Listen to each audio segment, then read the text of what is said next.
You also, get very serious and heartbreaking. And what's going too far in the world of Supernatural? Either too funny, too light, or too dark? Where do you kind of? Obviously, the line's kind of shifting as you go. But is it?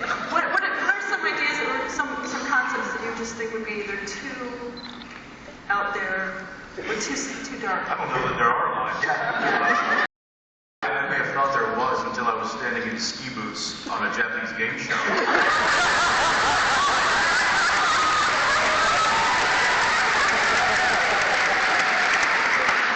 And then I realized that there's no line.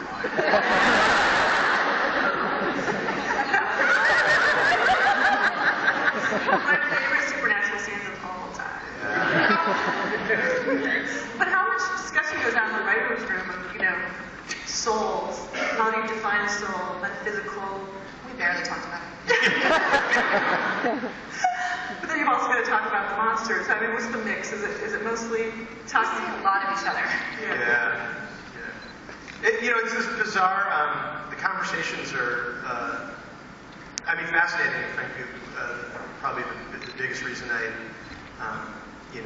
think all of us, but speaking for me, I love the job because you have these surreal conversations with a group of just really intelligent, funny people, and there's what I find always an amazing and hilarious mix of like high culture and low, and that happens in the room, and in the same breath, we'll talk about like the true nature of the soul, and we'll segue right to Texas Chainsaw Massacre, and then it'll go from right there to pornography, and like French philosophy, and then like, remember the movie My Bodyguard?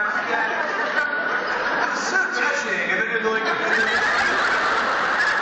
there's just like, it's this crazy whirlwind, and that we really do, without it being like sort of douchey or where we try not to be douchey, but I think we do